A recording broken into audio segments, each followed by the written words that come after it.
Nous allons voir maintenant comment remplir le tableau de Carnot à partir d'une table de vérité à trois variables d'entrée. Prenons l'exemple suivant d'une table de vérité à trois variables d'entrée C, B et A.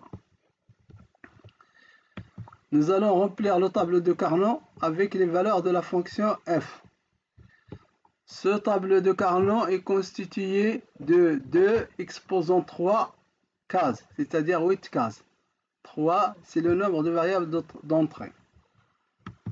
Ces cases sont réparties en 2 lignes et 4 colonnes. Pour pouvoir remplir les valeurs de la fonction f, nous allons utiliser la variable c pour repérer les lignes.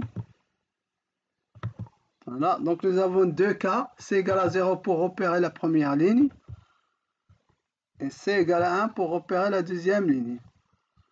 On utilisera ensuite BA pour repérer les colonnes.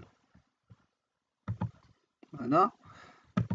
Nous avons 4 valeurs, 0, 0 pour repérer la première colonne, 0, 1 pour repérer la deuxième colonne, BA égale à 1, 0 pour repérer la troisième colonne, et enfin BA égale à 1, 1 pour repérer la quatrième colonne. Le tableau de Carnot doit respecter la règle d'adjacence des colonnes.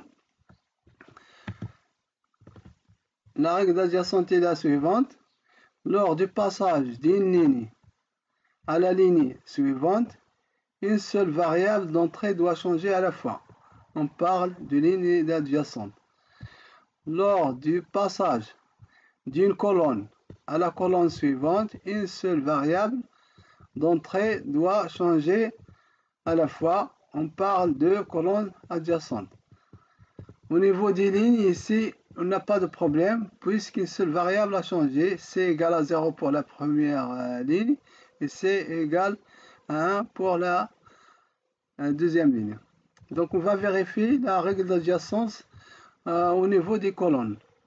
Alors prenons la première colonne, la deuxième colonne. Nous avons B égale à 0 pour la première colonne, B égale à 0 pour la deuxième colonne, donc B n'a pas changé. A égale à 0 pour la première colonne, A égale à 1 pour la deuxième colonne, donc A a changé. Donc ici, on a respecté la règle d'adjacence. Alors, voyons maintenant la deuxième colonne et la troisième. B égale à 0 pour la deuxième colonne, B égale à 1 pour la troisième colonne. B a changé de la deuxième colonne à la troisième colonne. A égale à 1 pour la deuxième colonne et A égale à 0 pour la troisième colonne. Donc A a aussi changé. Donc les deux variables ici ont changé. Donc ces deux colonnes ne respectent pas la règle d'adjacence. Pour la troisième colonne, la quatrième colonne, nous avons B égale à 1 pour la troisième colonne et B égale à 1 pour la quatrième colonne. A égale à 0 pour la troisième colonne et A égale à 1 pour la quatrième colonne. Donc ici, seul A a changé. Donc ici, on a respecté la règle d'adjacence. Pour résoudre le problème d'adjacence entre la deuxième colonne et la troisième colonne, on inverse la troisième colonne et la quatrième colonne. Et maintenant, si on vérifie l'adjacence entre toutes les colonnes, on voit que cette règle est maintenant respectée. En plus de ça, nous avons la première colonne et aussi adjacente à la dernière colonne. Alors, pour remplir ce tableau de Carnot à partir des valeurs de la fonction f de la table de vérité, on va compter le nombre de 1 et le nombre de 0. S'il y a moins de 0, on remplit les 0. S'il y a moins de 1, on remplit les 1. Dans notre cas, nous avons 4 0 et 4 1, donc on peut commencer soit par les 0, soit par les 1. Ici, nous allons commencer par remplir les 1. Alors, le premier 1 doit être placé à la ligne C égale à 0, c'est la première ligne, et à la colonne BA égale 0, 1. BA égale à 0, 1. Donc l'intersection de cette ligne et la colonne donne la case suivante. Voilà le premier 1. Le deuxième 1 doit être placé à la ligne C égale à 0, c'est toujours la première ligne, et à la colonne BA égale 1, 1. Voilà. L'intersection nous donne la case suivante. Le troisième 1 doit être placé à la ligne C égale à 1. C'est la deuxième ligne. Et la colonne BA égale à 0. Voilà. Donc l'intersection nous donne la case suivante. Le dernier 1 doit être placé à la ligne C égale à 1. Voilà, la deuxième ligne. Et BA égale à 1. C'est-à-dire la colonne BA égale à 1. Voilà, l'intersection nous donne la case suivante. On vérifie une deuxième fois la position de ces 4 valeurs. S'il est correct, on remplit automatiquement le reste avec des zéros sans réfléchir.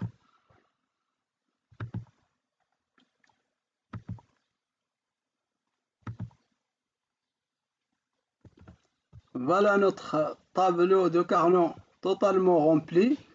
On peut utiliser ce tableau de Carnot dans la suite pour établir l'équation de la fonction f simplifiée.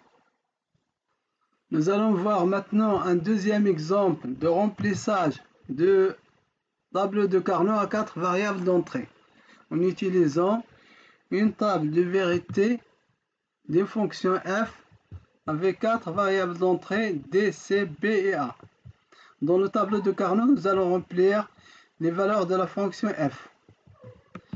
Le nombre de cases du tableau de Carnot est 2 exposant 4. Avec 4, le nombre de variables d'entrée égale à 16 cases. Ces cases sont réparties dans un tableau de 4 lignes et 4 colonnes. Alors, pour remplir les valeurs de f dans ce tableau, nous allons utiliser les variables DC pour repérer les lignes de notre tableau. Nous avons 4 valeurs, 0, 0 pour repérer la première ligne, 0, 1 pour repérer la deuxième ligne, 0, 1, 0 pour repérer la troisième ligne et 1, 1 pour repérer la quatrième ligne. Les lignes doivent être adjacentes. Donc si on regarde ici la deuxième ligne et la troisième ligne, on remarque qu'il y a changement de 2 variables en même temps. D a changé de 0 à 1 et C a changé de 1 à 0. Donc pour résoudre ce problème, on change la position de la troisième ligne avec la quatrième ligne. Voilà. Maintenant, toutes les lignes sont adjacentes et en plus nous avons la première ligne est adjacente à la quatrième ligne. Ensuite, nous allons utiliser BA pour repérer les colonnes de tableau de Carnot. Nous avons 4 valeurs. BA égale à 0, 0 pour repérer la première colonne. BA égale à 0, 1 pour repérer la deuxième colonne. BA égale 1, 0 pour repérer la troisième colonne. Et enfin, BA égale à 1, 1 pour repérer la quatrième colonne. Les colonnes doivent aussi vérifier la règle d'adjacence. On constate que la deuxième colonne et la troisième colonne ne respectent pas cette règle d'adjacence puisqu'il y a changement des 2 variables BA en même temps. Nous avons B égale à 0 pour la deuxième colonne et B égale à 1 pour la troisième colonne. Donc B a changé.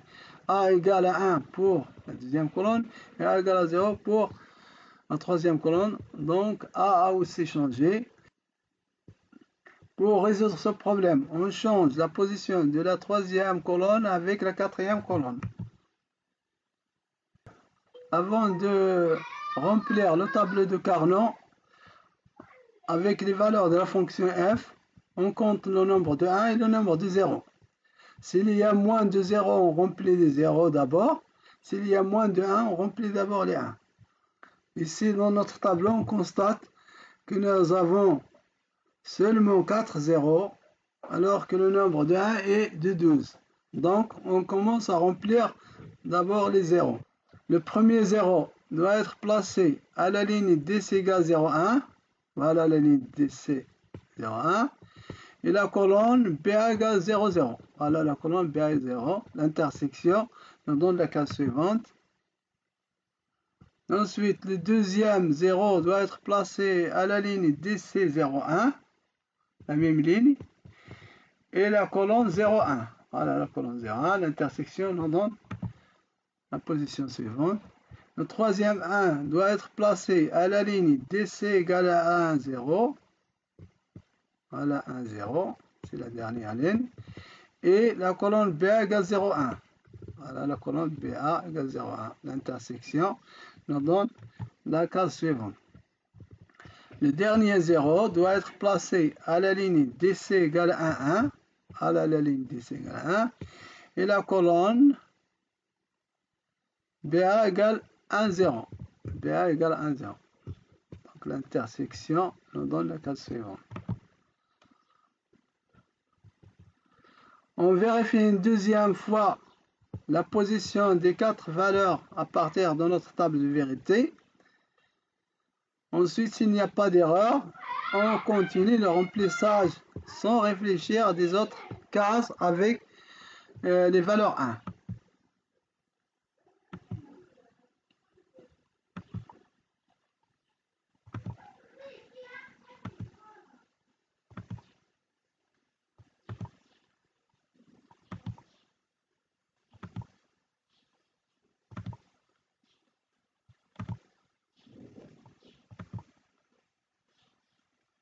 Voilà, notre tableau est maintenant complètement rempli. On utilisera ensuite pour établir l'équation simplifiée de la fonction f.